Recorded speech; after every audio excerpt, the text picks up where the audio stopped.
Good evening, Facebook. It's Sunday night. It's like almost 11. I'm getting my live in just under the line here, guys. I don't know if anybody's out there listening in Facebook land, but if you are, say hello, show me some love so I don't feel quite so alone.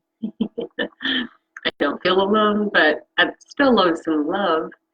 Um, Sometimes it is strange talking to this camera and actually like concentrating on looking at the camera lens versus your face on Facebook Live, because you kind of want to look at your face and make sure your hair looks good and you're not making a weird face, but then it looks better when you actually look in the camera, right? So anyway, all right, well, I'm at the office. It's late, but again, if you've been listening the past couple of weeks, I've committed to myself to go live every day for a couple of reasons. One is just promoting my business, of course, practicing being live, speaking off the cuff. For me, I'm trying to just come up with something different to talk about.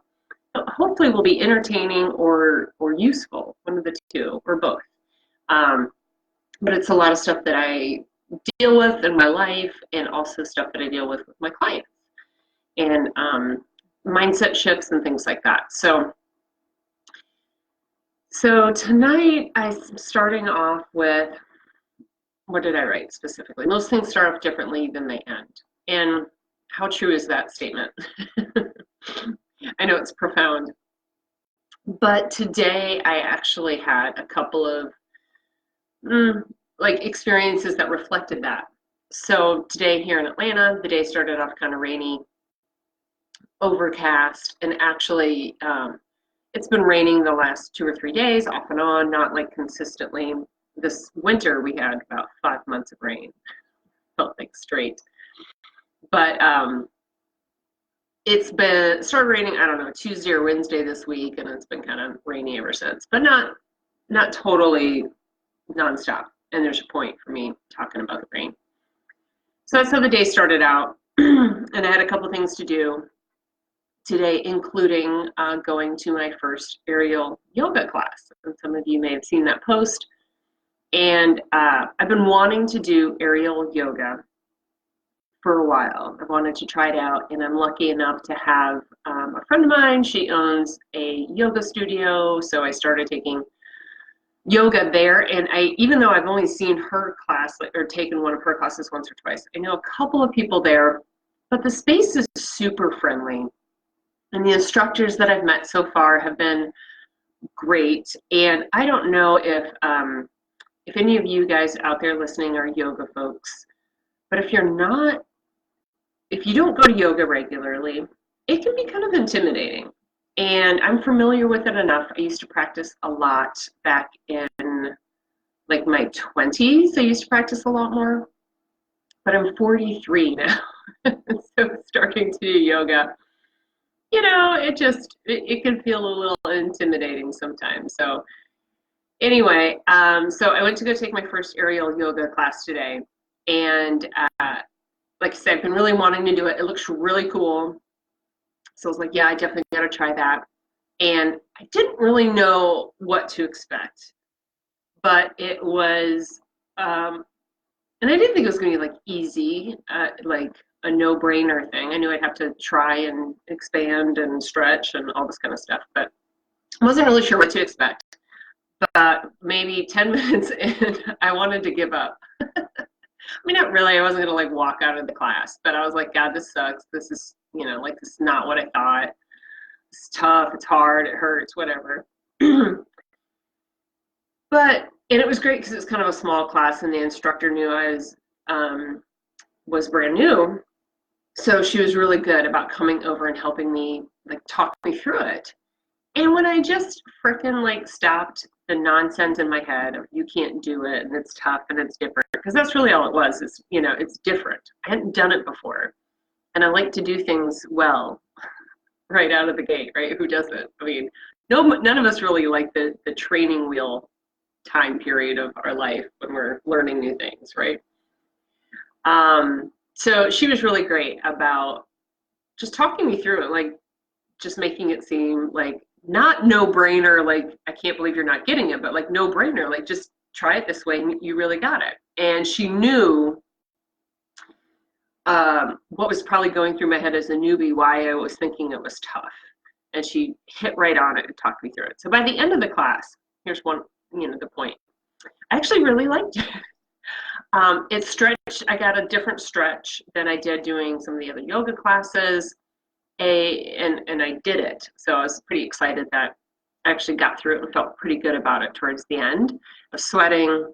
It was a great class.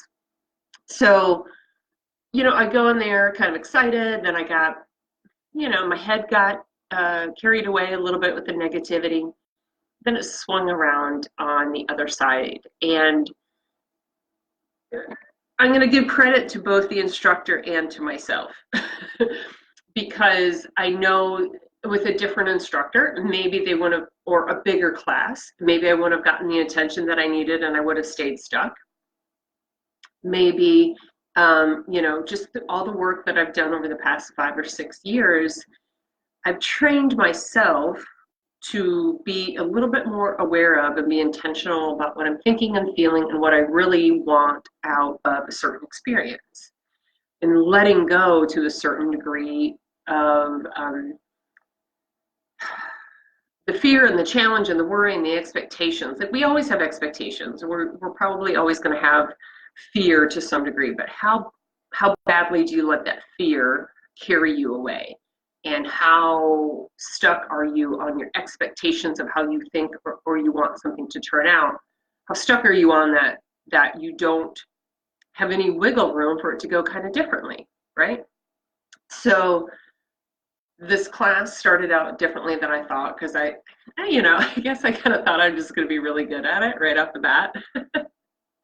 I really didn't think I would encounter some fear in trying to get into the silk, they call it. So anyway, so I just went through a whole spectrum of thoughts and expectations around this class. But at the end of the class, did good, want to go back. I liked it. I had fun. I feel stretched. I feel like I got a workout, and it was awesome.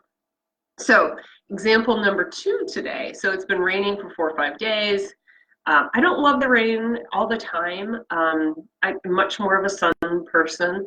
I like warmth. I like sunshine. If you listened to my video last Sunday, talking about my tan, I love to sit outside. I love to do my meditations and my journals outside. But I like the rain too. It can be very refreshing, and I like the smell of the rain, and just a little bit of sprinkly rain can just be kind of nice. It gives you a break from constant sunshine. But 4 or 5 days worth, I'm ready to have some more sun. But it just I wasn't letting it bring me down. But when you hear people talk about it, like a lot of times in Atlanta, the weather's really hot and humid most of the time. And then, so people complain about that. And then when the rain comes and cools it down a little bit, people complain about the rain. And I try really hard to appreciate the weather, no matter what it's doing. I love the sunshine, but when the rain comes, it cleans my car, it waters the plants, we really needed it. It smells good. I love the smell of rain. It brings some different animals out sometimes, different parts of the day.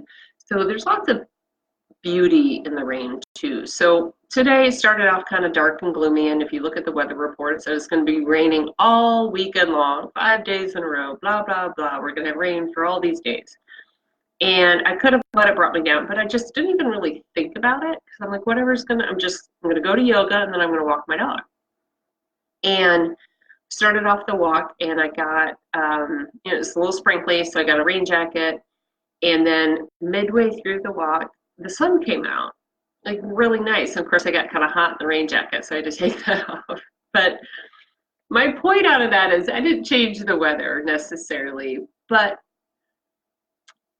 I also didn't let the weather stop me from doing what I wanted to do, which was take my dog for a walk and get outside and do some of the things I wanted to do on my Sunday. So I think letting go of the resistance of how I thought the weather should or shouldn't be had an impact on my perception of my day. And I was going to walk whether it was raining, and I was going to walk whether it was sunny. And and just kind of bringing those two experiences today into the mix. In creating my business and the different things I'm doing a lot of work on the back end right now that you can't see, a lot of creation, a lot of learning.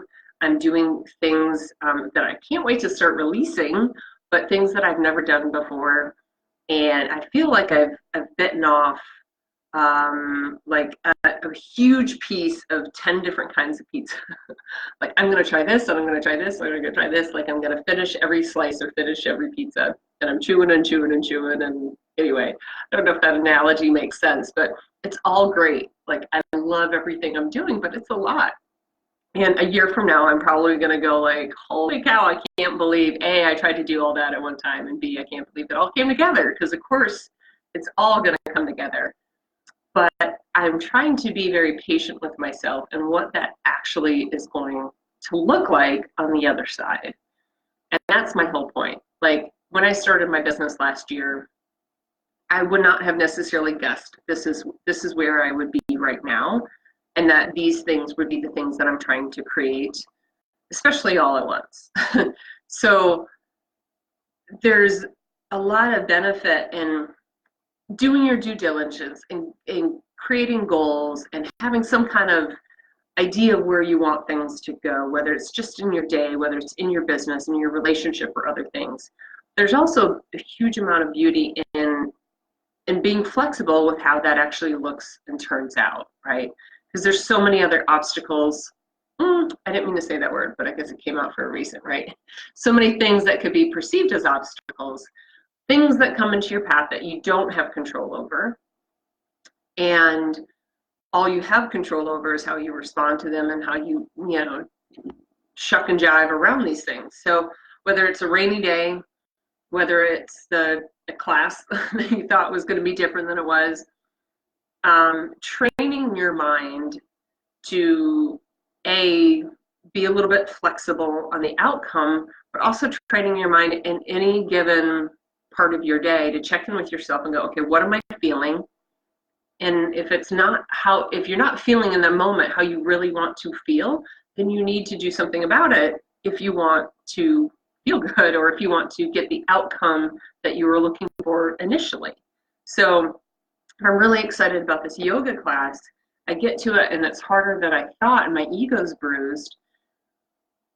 It's nobody's fault. It's not even really about fault, but like I can't look to anybody else.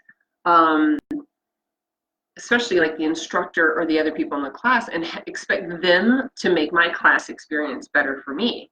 I have to change it up here. And the quicker you catch on to how you're feeling and try to do something about it, the easier it is to change. If you listen to Abraham Hicks, they give a great example of this. You look at a car at the top of a hill out in San Francisco. If you were to gently nudge the car towards the hill, but then stop it really quick, it hadn't gained a lot of momentum. You could probably stop the car, put it in park, and it's not going to plow you over, right? But if you push the car down the hill and then try to step in front of it to stop it at the bottom of the hill, it's going to mow you right over.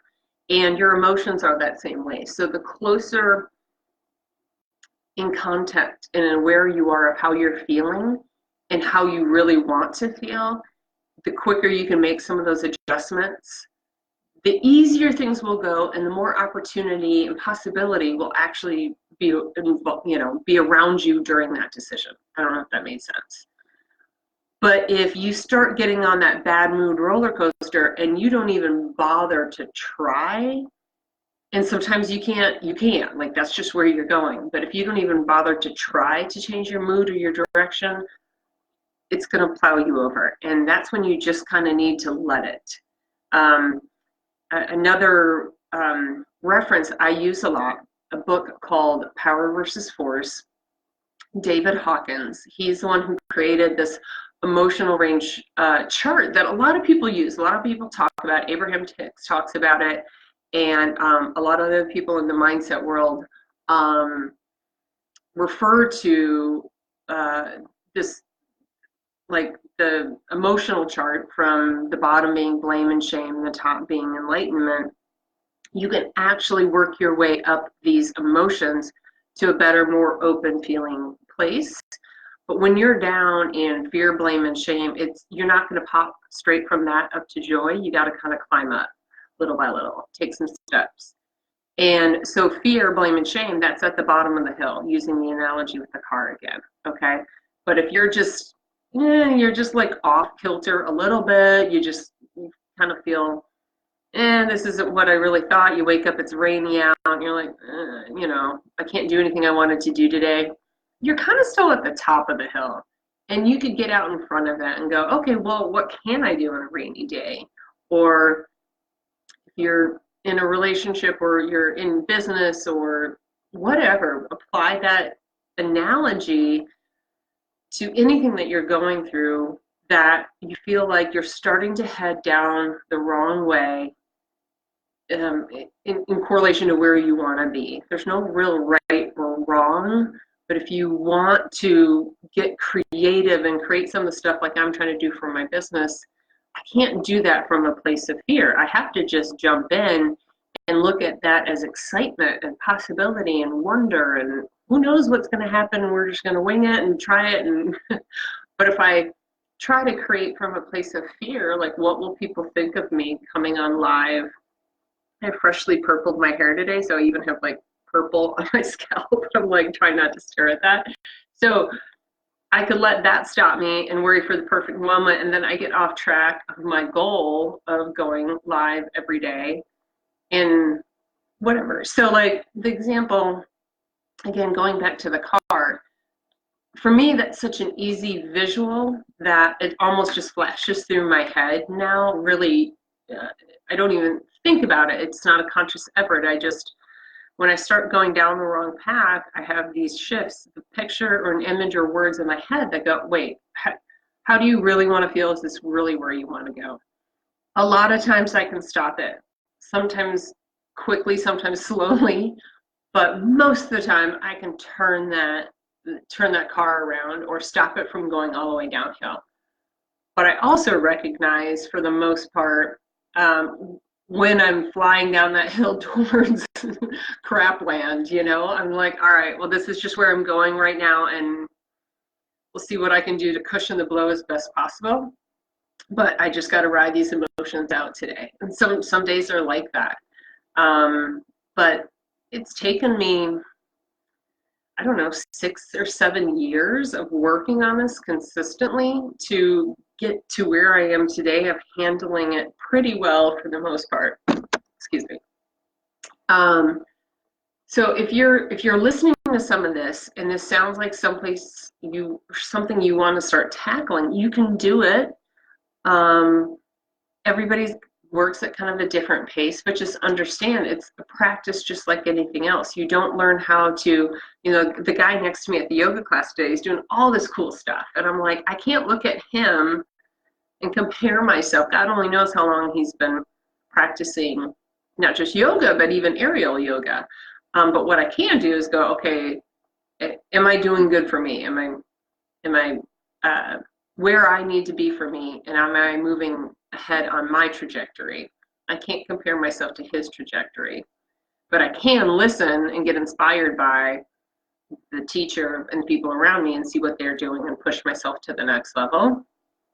But who knows how long it's going to take me to be able to do some of the stuff that these other folks were doing in this class. But I may not even want to go that far. So if you're starting out up in this journey, or you're somewhere in this mix where you're like, okay, I really want to start just tackling life a little bit differently, living with a little bit more intention, the best thing to do is just get started. You can listen to my stuff here. Pretty soon I'm going to have some more resources out, and like my favorite books and things like that, places to start. And if you want to just do a pick my brain session, shoot me a message. We'll set up some time and we'll figure something out that works for you. But just start listening to YouTube, scrolling stuff on Facebook. There's a lot of good stuff out there. You may not really mesh with every teacher out there or coach or inspirational whatever. There's a ton of stuff out there, whether it's on YouTube or Facebook. There's still good old-fashioned books. I love, I read probably 2 books a month. So yeah, there's so many resources out there, and it's a journey worth starting today. Because going back to what I kind of posted, you know, you can look back at, if you look back where you were a year ago, if you're in the kind of in the same space that you were a year ago and you're not happy about that, that's okay, because that means that unhappiness about it means that you might be in a perfect place to start changing that. Okay, if you look back and you're in the same place you were a year ago and you're cool, you're like, sweet, because this is all I ever want, then fine, this may not be something you need to take action on. But if you are changing your life, you want to change your life, just get started. I go to retreats and I work with coaches, you know, who coach me. I have people in my friend group that I can bounce stuff off of. And all of these things are how I got to the point where I can effectively, kind of consistently power my day myself and intentionally. Of course I power it myself, but you know what I mean? Like, I don't let the world and all the conditions of my day direct my day for the most part. I direct my own ship. So I guess that's what I meant. Anyway, what are you going to, it's 11 o'clock at night and I'm Facebook Living. I think I had a couple people log on and pop in. So anyway, if you're here, shoot me some love. If you jump on after the fact, catch the replay. I love to see who does. Shoot me a comment, an emoji, replay, something like that. Let me know your thoughts, how I can help. If there's anything that you want me to ramble about this week on my lives, let me know. I'd be happy to wax on. As you can tell, I can chat. All right, 22 minutes. I think that's enough. I hope you guys have a beautiful rest of your night if you're up. If not, check it out tomorrow. Hope you have a beautiful day tomorrow. Lots of love. I'll see you guys soon. Sleep tight.